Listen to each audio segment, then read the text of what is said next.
सुप्रभात। मैं हूं जयेंद्र राणा। ईश्वर से एक होना,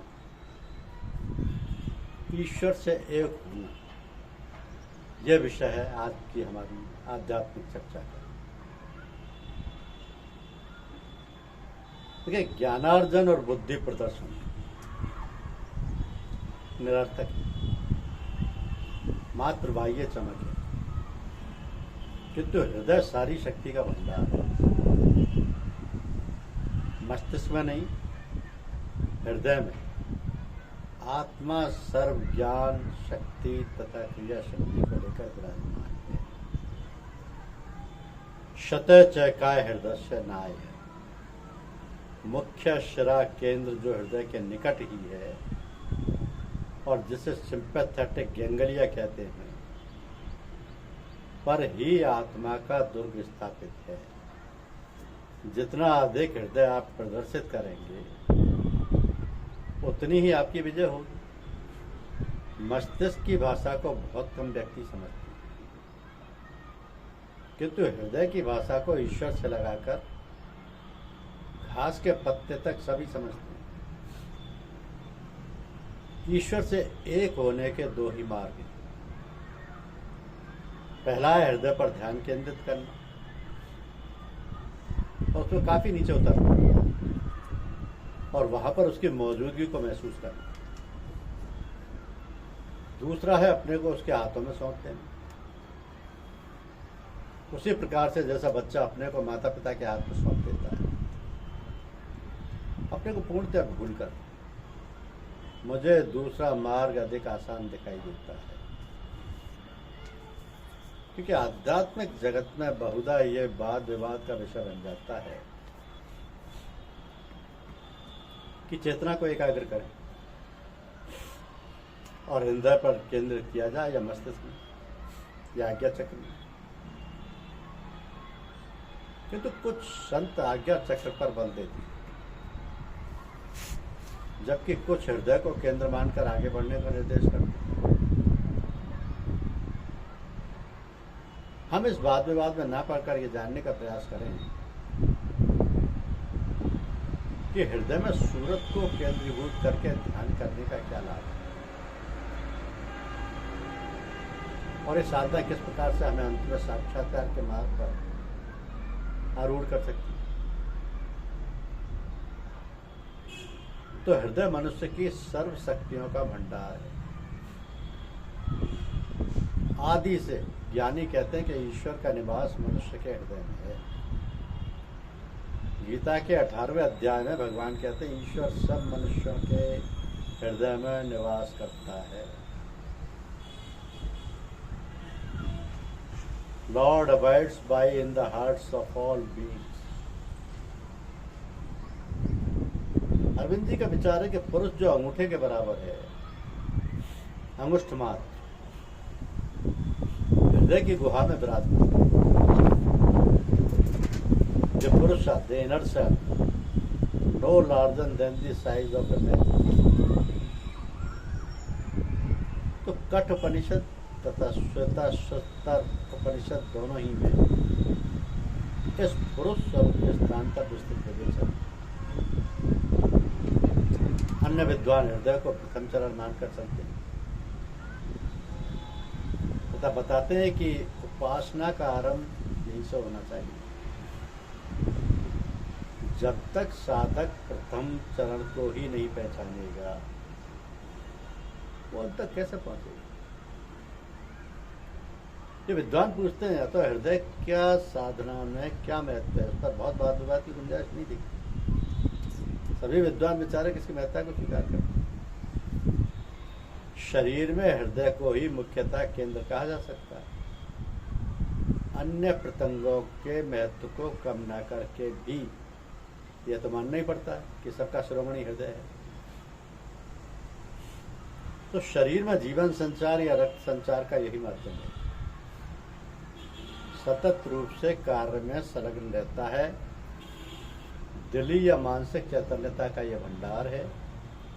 जब हृदय का स्थान इतना महत्वपूर्ण है तो यह भी लाजमी हो जाता है कि प्रभु की याद भी उसी दिल की जुबान से की जाए इसलिए कहा भी गया है कि जुबान से बोली गई बात दूसरे मनुष्य तक जाती है, ख्याल से कही गई बात मनुष्य कितनी ही दूरी पर क्यों ना हो उसके पास पहुंचती है, किंतु दिल से कही गई बात आकाश तक जाती है या ईश्वर तक जाती है। इसी कारण जितने भी जाप या सुमरन के प्रकार बताए जाते हैं उनमें सर्वश्रेष्ठ जाप दिल का जाके रहना है। हृदय अथवा कल्प में ध्यान करने का एक और बड़ा लाभ है, जिसे हम जीव वैज्ञानिकी लाभ यानी बायोलॉजिकल एडवांटेज कह सकते हैं। अब क्योंकि रक्त का संचार हृदय से होता है और सारे शरीर में तो सर्वश्रेष्ठ है कि व्यक्ति राम नाम की टंकोर में नृत्य करता हुआ शरीर में दौड़े, क्योंकि रक्त का भंडार हृदय है और वो ईश्वर सुमिरन में डूबा हुआ है। तो वहां से जो चीजें संचारित होंगी उसमें भी वही गुण अवश्य पाए जाएंगे। इस प्रकार का अभ्यास आपके शारीरिक कार्यकलापों तथा रहन सहन को ही आमूलभूत रूप से परिवर्तित कर देगा तथा एक नवीन सौंदर्य की प्रतिष्ठा करेगा। इस प्रकार साधना करने से आप जो सुमरन हृदय में ही लेकर चले थे वो सारे शरीर में स्थानांतरित हो जाएगा। राम नाम आपके प्रत्येक रोमकूप से प्रस्फुटित हो जाएगा। इसके अतिरिक्त ये भी हो सकता है कि आपको शब्द अन्य स्थानों में भी सुनाई दे। कल्प यानी हृदय के अतिरिक्त भी अन्य कई केंद्र हैं जो हृदय चक्र के ही भाग हैं। इनमें रूप आदि मुख्य है। तो हृदय में ध्यान करने से इन सभी का मार्ग खुल जाता है और आज्ञा चक्र की पहुंच सुलभ हो जाती है। इसके पश्चात ब्रह्मरंध्र तक पहुंचा जाता है जो शरीर में साधना का अंतिम स्थान है। तो सारा मार्ग हृदय की कड़ी जो पहली कड़ी है पकड़ने से सुलभता से तय हो जाता है।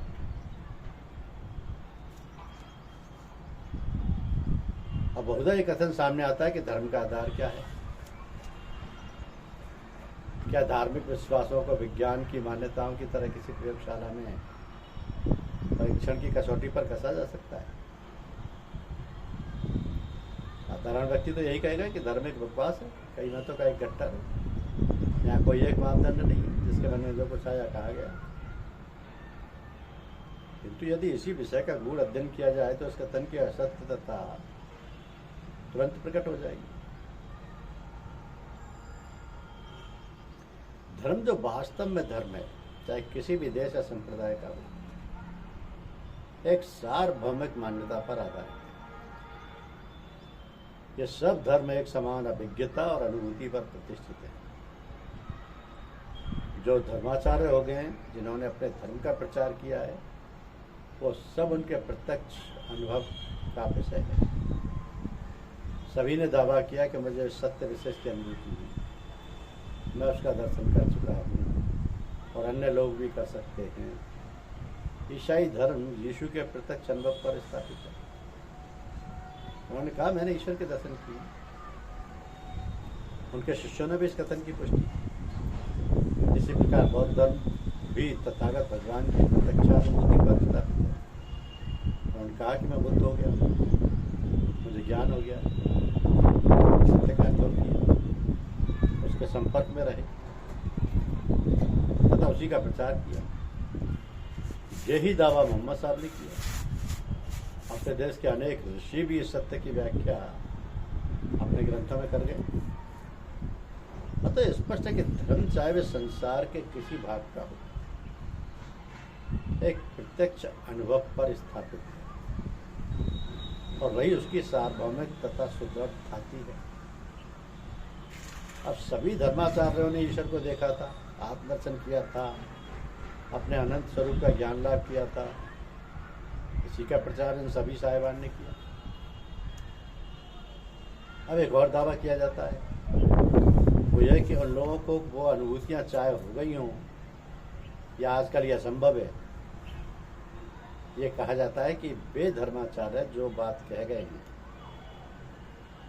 वो केवल कुछ चुने हुए थोड़े से व्यक्तियों के लिए ही सत्य है। अब ऐसे अनुभव नहीं किए जा सकते, ना ही उन्हें करने का कोई मार्ग। यह कथन भी किसी सत्य पर आधारित नहीं है। संसार में यदि किसी एक व्यक्ति विशेष ने किसी एक अनुभूति की उपलब्धि की है या उसकी संभावना रही है तो आज भी उसे प्राप्त किया जा सकता है तथा उसकी संभावना बनी रही। अब एक धर्माचार्य के दावे का आज भी परीक्षण किया जा सकता है। एक अकाट्य सत्य है जिस पर सब ही धर्म स्थापित है। तो ये एक रूपता ही प्रकृति का सार्वभौमिक नियम है। एक बार जो सत्य घटित हुआ है वो पुनः घटित हो सकता है। यदि आपने सत्य का दर्शन किया है तो मैं भी कर सकता हूँ। अब प्रश्न ये आता है कि क्या कोई व्यक्ति इन अनुभूतियों से संपन्न हुए बिना धार्मिक हो सकता है? सभी धर्माचार्यों के अनुसार यह संभव है। मतलब धार्मिक वही है जिसने इन सभी या उनमें से कुछ का स्वयं लाभ किया या अनुभव किया। जिस विद्या के द्वारा ये अनुभूतियां होती हैं उसको योग कहते हैं। और ये शरीर उस प्रयोगशाला के समान है जहां इनका अवतरण होता है। जिसने सब अनुभव नहीं किया उसे धर्म की चर्चा करने का कोई अधिकार नहीं। तो धर्म को लेकर या भगवान को लेकर जो झगड़ा दिखाई देता है उसका मूल कारण यही है कि भगवान के नाम पर जितना खून बहा उतना और किसी कारण से नहीं। इसलिए कि कभी कोई व्यक्ति मूल तक गया ही नहीं। आप रोज सुनते ही ईश्वर सब जगह है, वो सब देख रहा है, उसकी बहुत कृपा है। किंतु ये सब कहने वालों ने कभी ये महसूस नहीं किया कि वह सब जगह है, वो सब देख रहा है, तो उसकी कृपा है। ये सब व्यक्ति शब्दों पर विश्वास करते हैं, ऐसा ही उन्हें कराया गया। किंतु यदि आपके सामने कोई ऐसा व्यक्ति जिसने सब बातों को अनुभव किया है कोई बात कहे तो उसका प्रभाव दूसरा ही होगा। जितनी बातें लोग ईश्वर के बारे में करते हैं यदि एक भी अनुभूति पर आधारित हो तो यह संसार ही पलट जाए। और बड़ी अजीब बात यह है कि बड़े से बड़े महात्मा तथा बड़े से बड़े धूर्त भी एक ही बात कहते हैं। काला बाजार करने वाला कहता है ईश्वर सब जानता है, और यही बड़े महापुरुष भी कहते हैं। तो अंतर केवल इतना है कि एक अज्ञानांधकार से आलोक में आकर ये कहता है तो दूसरा उसी में रहते हुए कह रहा है। दूसरा उसी में कह रहा है। तो ईश्वर से एक होने के दो ही मार्ग हैं कि विद्या पर ध्यान केंद्रित करें और वहां पर उसकी मौजूदगी महसूस करें। दूसरा है अपने को उसके हाथों में सौंप दें, उसी प्रकार से जैसे बच्चा अपने माता पिता के हाथों में सौंप देता है। अपने को पूर्णतया भूलकर दूसरा मार्ग ज्यादा आसान दिखाई देता है। धन्यवाद।